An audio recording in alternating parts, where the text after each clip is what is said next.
¿Cómo murió Caín? El primogénito cuya sangre manchó la tierra por primera vez, expiró en la soledad de su exilio, ya envejecido, pero no olvidado. Su muerte no fue una simple partida, sino el desenlace de un destino marcado por la violencia.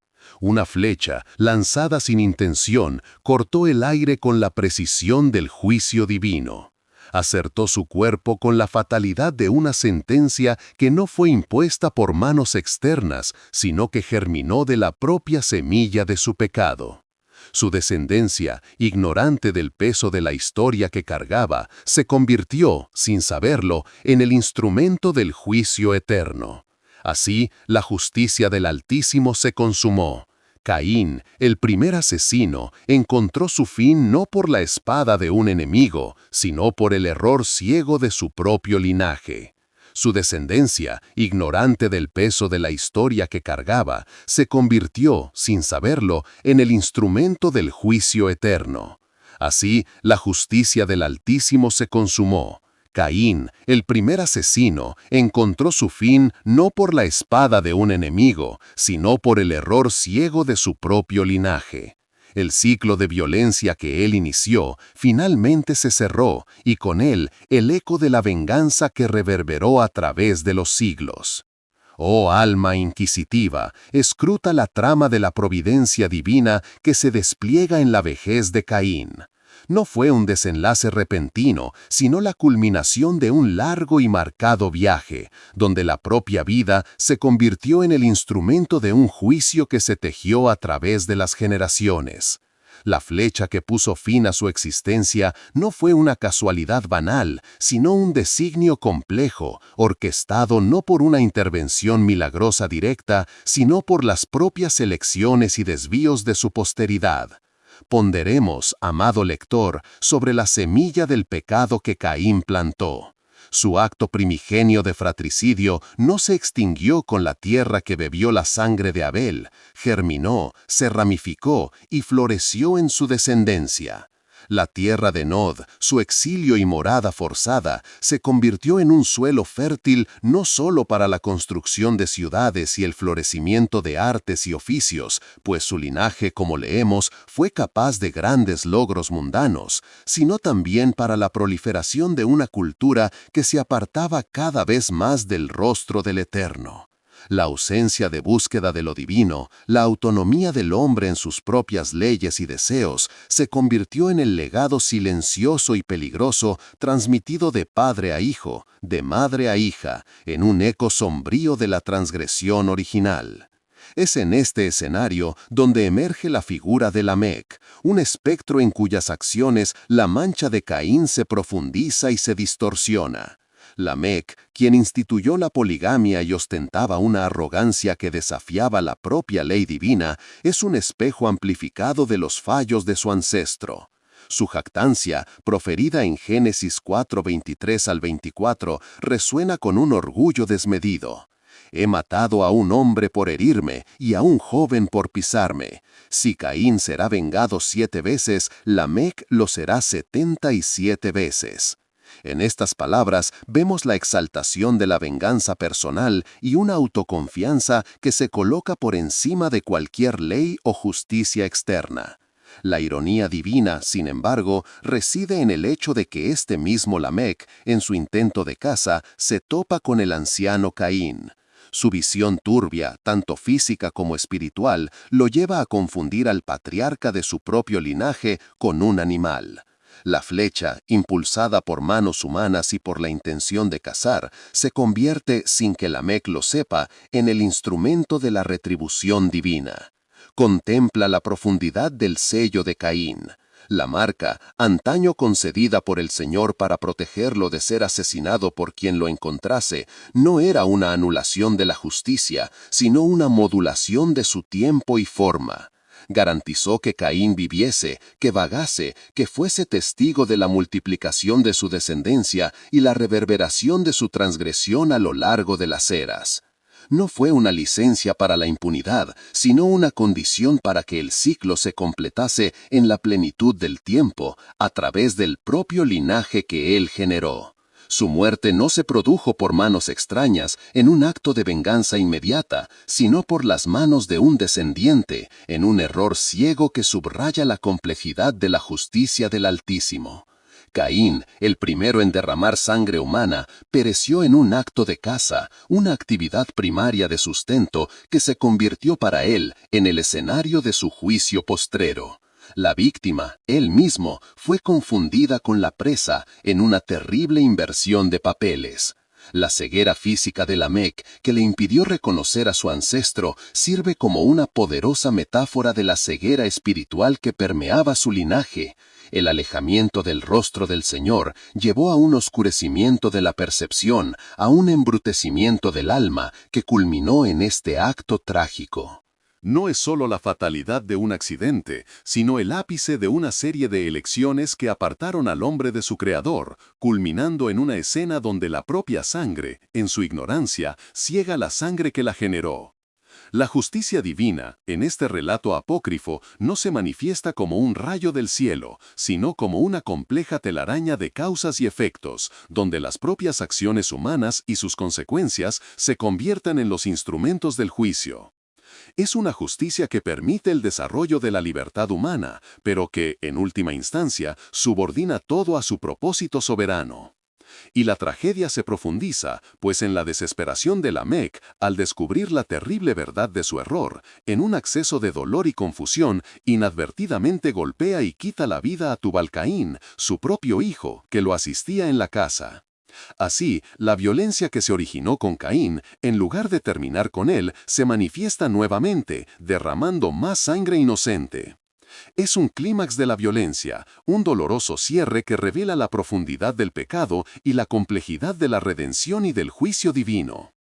El dolor y la confusión de Lamec tras el error fatal son un eco del propio dolor y confusión que la humanidad siente ante las consecuencias de sus actos, una demostración de que la violencia, una vez iniciada, tiene el poder de consumir a todos a su alrededor. Reflexiona, oh alma, sobre este desenlace. Nos habla de la ineludibilidad del juicio, no como un castigo arbitrario, sino como la manifestación del orden moral que Dios estableció en el universo. Las sendas del pecado, por más tortuosas y largas que parezcan, encuentran su fin en un ajuste de cuentas que trasciende el tiempo, revelando la inextinguible justicia divina sobre los actos humanos. La muerte de Caín, narrada en estos escritos antiguos, es un recordatorio solemne de que ninguna transgresión es olvidada en la vastedad del tiempo, sino que reverbera, encontrando su eco en la eternidad. Que este entendimiento inspire en cada corazón la humildad y la vigilancia espiritual, a fin de que las elecciones de hoy no siembren tragedias para el mañana, sino que busquen la rectitud y la reconciliación con el Creador. La soberanía del plan del Altísimo se manifiesta en cada ciclo de la existencia, y su justicia, aunque compleja, es siempre perfecta.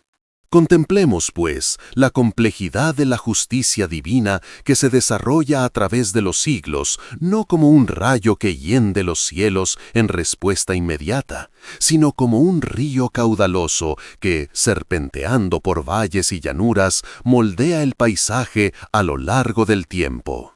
La narrativa de la muerte de Caín, legada en antiguos escritos que buscan rellenar las lagunas del canon, ofrece una meditación profunda sobre la providencia que, aun permitiendo el libre albedrío y sus dolorosas consecuencias, teje el destino final de cada alma.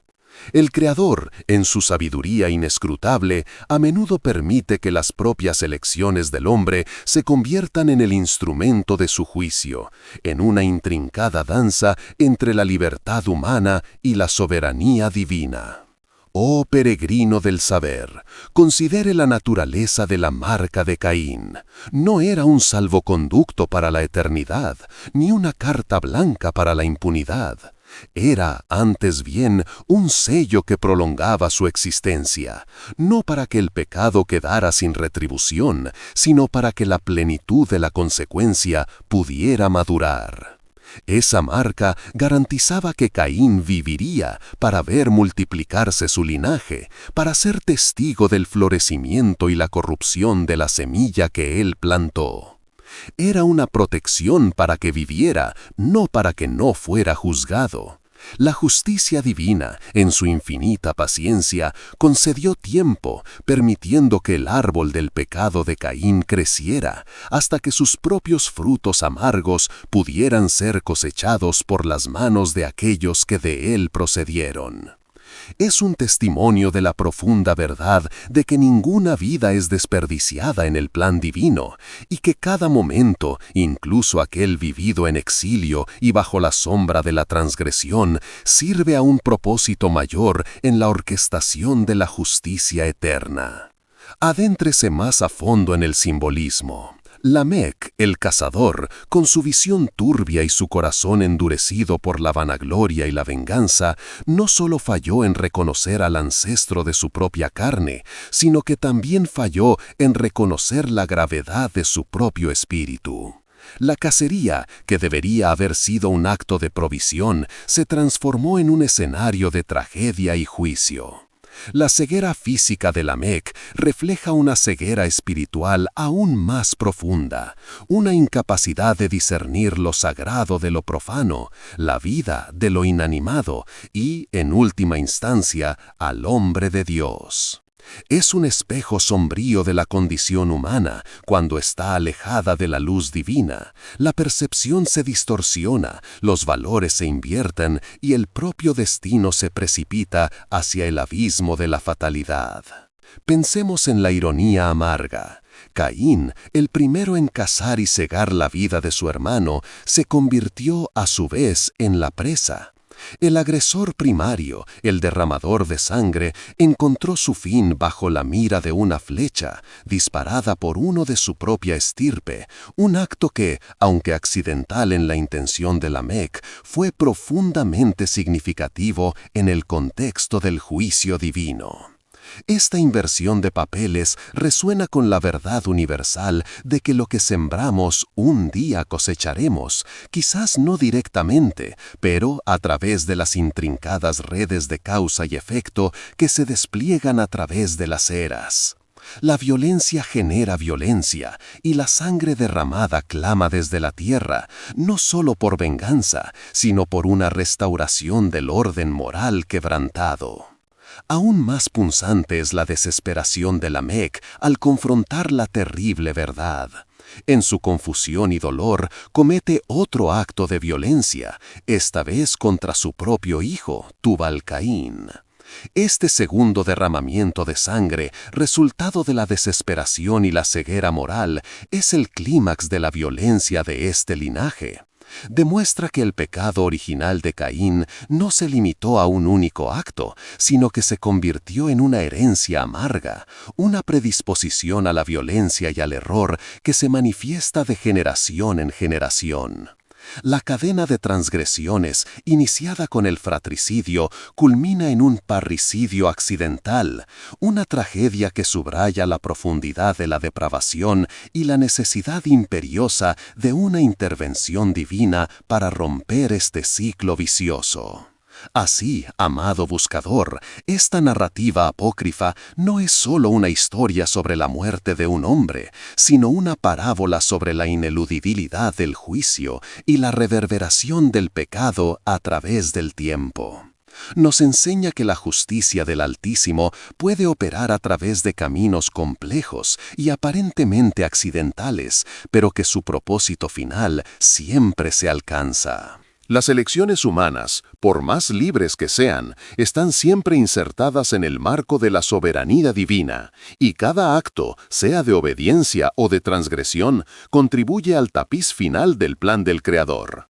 Que este desenlace nos sirva como un recordatorio perpetuo de que la rectitud y la búsqueda del rostro del Señor son las únicas sendas que conducen a la paz y a la verdadera redención, rompiendo los ciclos de violencia y trayendo la cura para las almas y para las generaciones. La soberanía del plan del Altísimo se manifiesta en cada ciclo de la existencia, y su justicia, aunque compleja, es siempre perfecta. Contempla, oh alma sedienta de sabiduría, el silencio elocuente de las escrituras canónicas sobre el desenlace final de Caín. Tal laguna, lejos de sugerir un olvido divino o un fallo en la justicia, nos invita a una reflexión más profunda sobre los propósitos del Altísimo. Pues, si el libro sagrado opta por no narrar los últimos suspiros del primer fratricida, es porque quizás lo más importante no fuera el cómo de su partida, sino el legado de su pecado y la innegable verdad de que ninguna transgresión escapa a la mirada vigilante del Creador. El énfasis recae no sobre el castigo individual en sí, sino sobre la reverberación de su elección, la semilla maldita que generó frutos amargos a través de las generaciones, moldeando el paisaje moral del mundo antediluviano. No se engañe, pues, la ausencia de un relato detallado en la Biblia no es sinónimo de impunidad. Antes bien, sirve para magnificar la seriedad del pecado original de Caín, transformándolo en un arquetipo, un símbolo perenne de la rebelión humana contra la voluntad divina. El juicio sobre Caín no se limitó a un único acto o a un momento específico de su vida, sino que se desplegó como un hilo dorado, tejiendo la historia de su descendencia, marcándola con la predisposición a la violencia y al alejamiento de Dios. La muerte de Caín, tal como se describe en los textos apócrifos, se convierte entonces en una metáfora vívida del destino final de todo camino que se desvía de la rectitud. Un retorno a la propia fuente, de donde emanó el mal, un consumo de la iniquidad por las manos de la propia prole que la generó. Recorra en su espíritu la idea de la paciencia divina. El Eterno, en su misericordia inescrutable, concede tiempo para el arrepentimiento, pero cuando éste no llega, permite que la plenitud de la consecuencia se manifieste. La vida de Caín, prolongada por la marca, no era un pasaporte para la inmunidad eterna, sino un escenario extendido para que el drama de su elección se desarrollara en su totalidad. Cada acto de violencia de sus descendientes, cada manifestación de soberbia y alejamiento de Dios, era un capítulo escrito en el libro de su propia cosecha. La flecha disparada por Lamec que alcanzó al anciano Caín no fue solo un accidente humano, fue, en el contexto divino, el instrumento de una justicia que maduró a lo largo de siglos, un desenlace poético e irónico para aquel que primero empuñó un arma contra su hermano. La violencia que Caín inició, la violencia que cultivó en su linaje, fue la misma violencia que lo encontró en su fin. Es el principio universal de que aquello que se siembra inevitablemente se cosecha, no como una venganza arbitraria, sino como la ley natural del universo moral de Dios. Reflexione, oh buscador de la verdad, sobre la naturaleza autodestructiva del pecado. La historia apócrifa de la muerte de Caín, si se lee con discernimiento espiritual, revela que el pecado en su esencia lleva el germen de su propia aniquilación. Corrompe no solo al individuo, sino también a su descendencia, creando un ciclo vicioso de violencia y depravación. Lamec, ciego y orgulloso, al matar a Caín y a continuación a Tubal-Caín, personifica la culminación de esta degradación moral. No es solo la muerte de individuos, sino la muerte de un ideal, la muerte de la pureza, la muerte de la comunión con el Creador. Es el retrato de una humanidad que, alejada de la luz divina, se pierde en sus propias sombras, cegándose a sí misma en una espiral de errores y tragedias. Ponderemos además la forma en que esta narrativa se inserta en el panorama más amplio de la historia prediluviana. El linaje de Caín, con sus innovaciones y su violencia creciente, es presentado en las Escrituras como la encarnación de la maldad que culminó en la decisión divina de purificar la tierra a través del diluvio. La muerte de Caín a manos de su propia prole es un microcosmos del juicio inminente que aguardaba a la humanidad. Es un sombrío presagio de la destrucción que vendría, un testimonio de que la transgresión, cuando echa raíces y florece, lleva a la ruina. La historia de Caín, en su apogeo y su fin, es por lo tanto un eslabón crucial para comprender por qué el mundo antiguo pereció bajo las aguas, un testimonio de la profundidad de la depravación humana y de la necesidad de una nueva creación. No nos olvidemos del contraste. Mientras el linaje de Caín se perdía en violencia e impiedad, el linaje de Set, el hijo que Dios concedió a Adán y Eva en lugar de Abel, mantenía encendida la llama de la fe y de la invocación al nombre del Señor. Esta dualidad, la simiente de la mujer versus la simiente de la serpiente, es una constante en las Escrituras, y la muerte de Caín, por más apócrifa que sea, sirve para subrayar la trayectoria inevitable de la simiente que se niega a andar por los caminos del Altísimo. La justicia divina en este contexto no es solo un acto de retribución, sino una afirmación del orden moral del universo, un recordatorio de que hay caminos que conducen a la vida y caminos que conducen a la muerte, y que la elección recae sobre cada uno de nosotros. Así, amado hermano y hermana en la fe, la meditación sobre la muerte de Caín, aunque basada en escritos que trascienden el canon, ofrece lecciones perennes para el alma. Nos enseña sobre la ineludibilidad del juicio divino, la capacidad autodestructiva del pecado y la forma en que la justicia de Dios puede operar a través de los instrumentos más improbables, incluso las manos ciegas y arrogantes de un descendiente. Reafirma la soberanía del Creador, que todo lo ve y todo lo juzga, y cuya paciencia tiene límites, pero cuya justicia es eterna e infalible. Que esta reflexión sirva para fortalecer su fe en la rectitud de Dios y para guiar sus pasos lejos de las sendas de la iniquidad, hacia la vida abundante que solo se encuentra en la obediencia y en la comunión con el Padre Celestial. La verdad de que Dios es justo y que su justicia se manifiesta en toda la creación es la piedra angular sobre la cual podemos edificar nuestra fe y esperanza. Dale a me gusta al video y suscríbete para no perderte los próximos.